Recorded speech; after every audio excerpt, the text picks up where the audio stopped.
Hello and welcome to this episode of Tuesday Talks with Darlene. Today I actually want to talk about how the universe might be speaking to you because the universe does. It is amazing.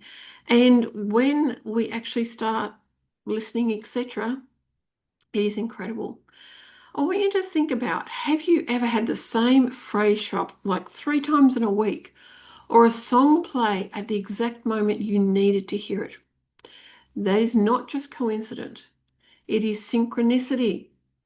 And today I want to unpack what signs and symbols really are, why they tend to show up during life shifts, and how to build your own personal symbol language without giving your power away or needing to look up every angel number on the internet.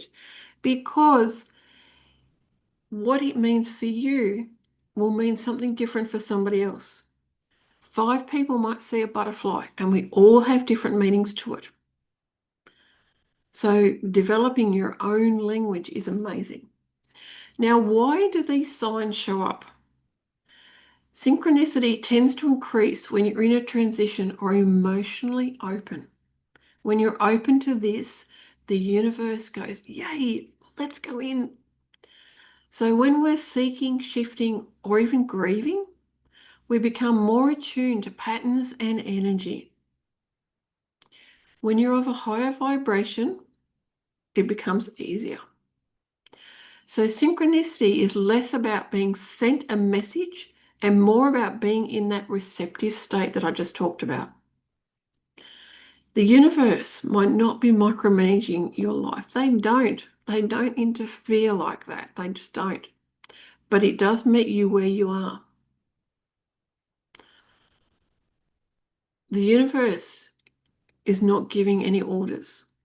It is just giving you guidance. And so let's have a look at everyday examples of signs and symbols. They don't have to be dramatic. Most often, the signs are subtle and deeply personal. We might have repeated numbers. You keep seeing 111 or 444 in meaningful moments. Animals or nature patterns. A butterfly shows up during grief, or a specific animal crosses your path more than once. There might be songs or phrases. A lyric hits you right when you're thinking about a decision. The same quote keeps appearing. Or there might be physical sensations, goosebumps, chills, heart flutters, or even sudden calm in key moments. These things don't have to mean anything textbook. If it feels meaningful to you, that's the point. You don't need permission to trust what lands. Now, how do you start noticing without obsessing or outsourcing your power? You can actually create your own intuitive framework instead of chasing external validation. So start a sign tracker or a meaning log. Get a book that's just for this and write down what you saw and what was happening in your life at that time, what it means for you. And I want you to check in with yourself, not externally like Google. What did that symbol remind you of? What were you feeling or asking internally?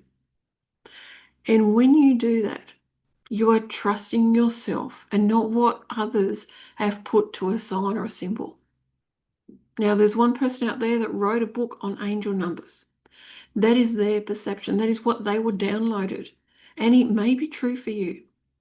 But I want you to find your own answers. It is much more powerful when you do that. And so use these signs as reflection, not instruction. Don't use them to bypass your own agency. Let them affirm, not decide for you. And that is where people can, I don't want to say the word wrong, but that's where people can get tied up. They can go, okay, I've seen a butter, that's transformation. Okay, so I've got transformation happening. Okay, what do I, it's like, no,